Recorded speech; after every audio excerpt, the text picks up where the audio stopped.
আসসালামু আলাইকুম। আজকে রান্না করব মুরগির মাংস আলু দিয়ে। তো প্রথমেই তেল দিয়ে দিলাম। আজকে একটু কম করে রান্না করব। আমাদের বাসায় একটা ছোট বেবি আছে, ওর জন্য। তো প্রথমে লবণ দিয়ে এতে মুরগির মাংস ভেজে নেব। হালকা করে একটু ভেজে নেব, বেশি একটা ভাজা ভাজা করব না।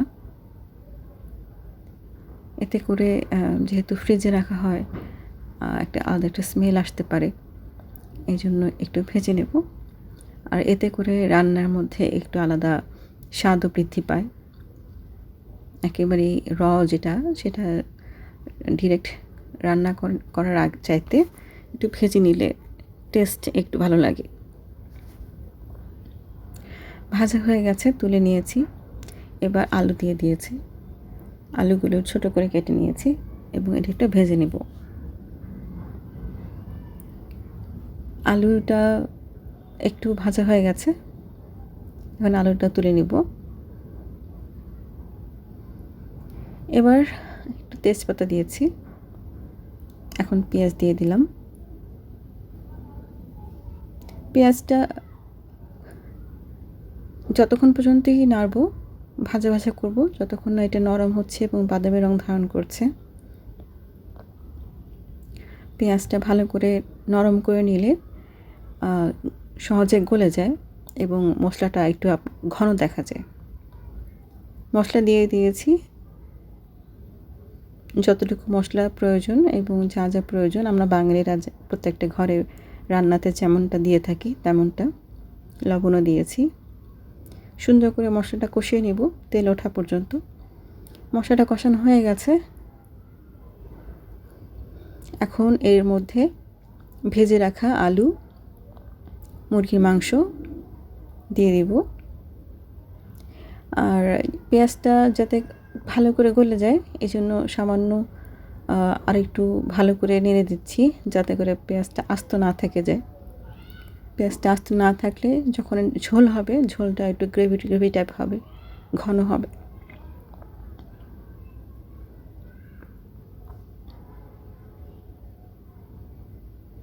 এখন এটাকে নেড়ে নেড়ে কষিয়ে নেব।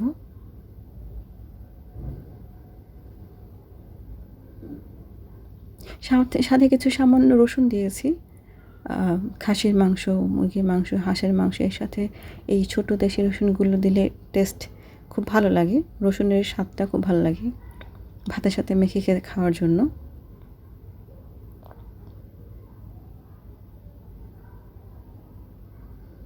সুন্দর মতো নেড়ে চেড়ে মশলা দিয়ে ভালো করে কষিয়ে নেব। আমার মতে তরকারি হোক, যেই তরকারি হোক না কেন, ভালো করে কষিয়ে নিলে তার স্বাদ অনেক গুণ বেড়ে যায়। আর আমি চেষ্টা করি আমার রান্নাতে গরম পানি দেওয়ার, কারণ গরম পানি দিলে রান্নার স্বাদ অনেকটা বৃদ্ধি পায় ঠান্ডা পানি দেওয়ার চাইতে। ঠান্ডা বলতে নর্মাল পানি আমরা যেটা ইউজ করি, এর চাইতে গরম পানিটা দিলে রান্নার স্বাদটা অক্ষুণ্ণ থাকে। কষানো হয়ে গেছে তাই গরম পানি দিয়ে দিলাম। পর্যাপ্ত পরিমাণ পানি দিয়েছি। যেহেতু মাংসটা আগে ভেজে নিয়েছি, আলু ভেজে নিয়েছি, আবার কষিয়ে নিয়েছি, এটা অনেকটা সিদ্ধ হয়ে গেছে, তাই খুব একটা পানির প্রয়োজন হয়নি। একটু ঝোলটা টেনে এসেছে। এই সময়ে জিরা এবং গরম মশলা গুঁড়ো করে রেখেছি, সেটা দিয়ে দিলাম। গরম মশলাটা ভেজে শেষের দিকে দিলে তার স্মেলটা খুব সুন্দর আসে, এবং জিরা গুঁড়ো দিয়েছি। এটাকে আরেকটু নেড়ে চেড়ে সুন্দর মতো রান্না করে নিব।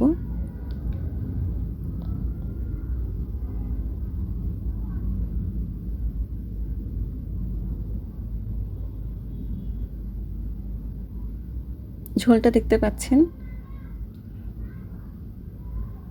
সমস্ত দিক থেকেই ফুটছে, তার মানে হচ্ছে আপনার অতিরিক্ত পানিটি শুকিয়ে গেছে। এখন এই ঝোলটা খাওয়ার জন্য যথেষ্ট। রান্না হয়ে গেছে, পরিবেশন করে নিয়েছি। আপনাদের সবাইকে অনেক ধন্যবাদ আমাদের সাথে থাকার জন্য। আশা করছি ভিডিওটি ভালো লেগেছে।